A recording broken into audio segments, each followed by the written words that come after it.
We're back. Cindy Williams is with us tonight. She plays the role of Shirley Feeney, as you know, in the hit television series Laverne and Shirley. And this spring, she's going to be appearing here in Los Angeles in the stage play, Merton of the Movies. Would you welcome Cindy Williams? They made her work through her pregnancy. They broke their promises. They turned her best friend against her. At 75, Cindy Williams finally revealed the real reason she walked away from Laverne and Shirley, the most watched sitcom in America. What followed was a $20 million lawsuit, a life-threatening medical collapse, and a friendship torn apart for 15 years. This is the story Hollywood tried to erase. Part 1. From childhood struggles to Hollywood breakthrough. Born August 22, 1947 in Van Nuys, California, Cynthia Jane Williams came from humble beginnings. Her father, John, was a World War II vet turned technician who battled alcoholism. Her mother, Lily, worked as a waitress to keep the family together. Cindy's early years were filled with turbulence. At one point, her mother moved them to Texas to escape John's unpredictable behavior. But laughter was always part of the home. Her dad's impersonations of Jackie Gleason and Milton Berle sparked Cindy's love of performance. She began acting in church plays and school productions, dreaming of a career like her idol, Debbie Reynolds. After graduating from Birmingham High School, she enrolled at LA City College in the elite theater program, juggling waitressing and secretarial jobs to get by. Her persistence paid off. In the early 70s, she booked national commercials and landed guest roles on Room 222 and Love American Style. Then came two back-to-back roles that changed her life. American Graffiti, 1973, where she played Ron Howard's sweetheart Lori, and The Conversation, 1974, a Francis Ford Coppola thriller. She held her own opposite Gene Hackman, earning a BAFTA nomination and critical acclaim. Part 2. Rise to fame on Laverne and Shirley. In 1975, she guest starred on Happy Days as Shirley Feeney. It was meant to be a one-off, but her chemistry with Penny Marshall was undeniable. ABC gave them a spin-off. Laverne and Shirley debuted in 1976 and exploded in popularity. Set in 1950s Milwaukee, the show followed two bottle cappers navigating single life and factory jobs. The chant, "Schlemiel, Schlimmazel," became a cultural catchphrase.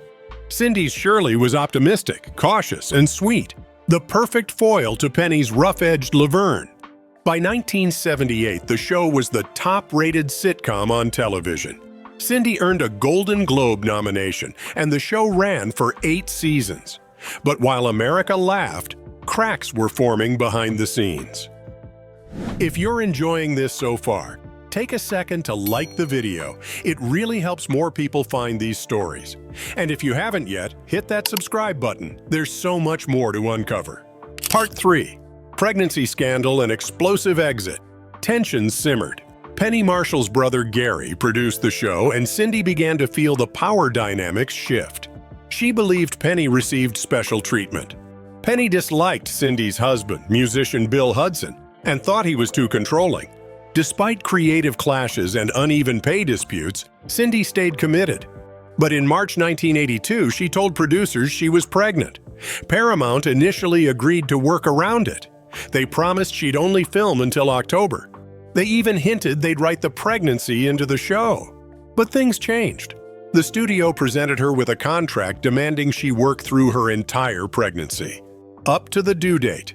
Cindy was stunned. She called it unrealistic and unsafe. She tried to renegotiate, but they refused. Penny offered to help, suggesting she do more of the physical comedy. But the trust was gone. Cindy walked.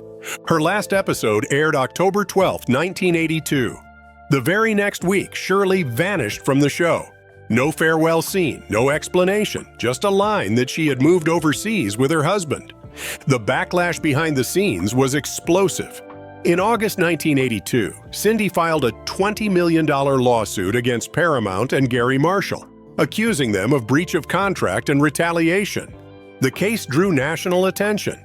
The lawsuit claimed Cindy was promised $75,000 per episode and $37,500 for reruns. But the moment she got pregnant, everything changed. The lawsuit also said Gary Marshall pressured the studio to push her out. The case was eventually settled out of court, But the damage was permanent. Shirley was gone, and Laverne Shirley was never the same. It ended just 1 year later.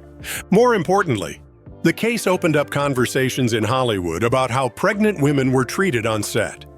Cindy's stand wasn't just personal, it was cultural. Part 4. Reinventing her career after the fallout. Cindy didn't vanish. She took on new roles in indie comedies like Euphoria opposite Fred Ward and Harry Dean Stanton. She starred in TV sitcoms like Normal Life and Getting By, and appeared in dramas like Touched by an Angel and 8 Simple Rules. She also toured the country in national stage productions like Grease and Moon Over Buffalo, proving she was still a captivating live performer. But her most impactful work came behind the scenes. Cindy co-produced Father of the Bride, 1991, and Father of the Bride Part 2, 1995, starring Steve Martin and Diane Keaton. It was Cindy who originally pitched the idea to remake the Spencer Tracy classic, a move that helped launch Nancy Meyers' career. Part 5. Life-threatening illness and advocacy. In May 2012, Cindy began experiencing severe abdominal pain. Doctors dismissed it as colic, but within days, her kidneys failed. She slipped into septic shock. The cause? A lap band from a weight loss surgery years earlier had eroded through her stomach wall, allowing bacteria to leak into her system. She was rushed into emergency surgery. The prognosis was grim. She spent over 6 weeks in the ICU. Most of that time she was on a ventilator. She developed full-body thrush, red man syndrome, kidney failure, and had to undergo continuous dialysis. She had a 10-inch open abdominal wound, a feeding tube, and multiple drains. The trauma didn't end after discharge. Cindy struggled with post-sepsis syndrome, memory loss, chronic fatigue, muscle atrophy, and flashbacks. For months, she couldn't even grocery shop or hold full conversations. Many friends drifted away. But Cindy chose not to stay silent.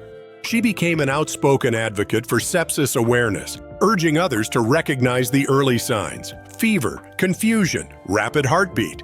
Her bravery gave others the strength to speak up.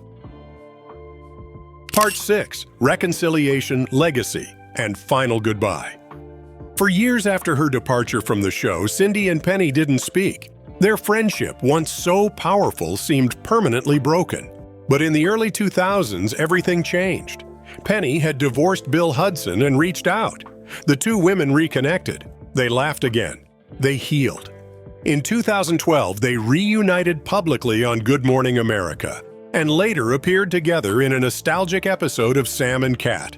Their bond was as electric as ever. Fans rejoiced. When Penny passed in 2018 from complications related to diabetes, Cindy honored her in interviews and on stage. In her one-woman show, Me, Myself, and Shirley, she shared stories of their friendship, the struggles, and the joy that never really faded. Cindy Williams passed away on January 25, 2023, at age 75, after a brief illness. Her children, Emily and Zachary, spoke about her brilliance, warmth, and sense of humor that transcended her career. She was more than Shirley Feeney. She was a woman who fought for herself, a mother who lived with compassion, and a survivor who turned her pain into purpose. Cindy Williams walked away from fame, but left behind a legacy that will never be forgotten. If you enjoyed this video, don't forget to hit that subscribe button and turn on the bell so you never miss an update. I'd love to hear your thoughts, so drop a comment below and let's keep the conversation going. Thanks for watching, and I'll see you in the next one.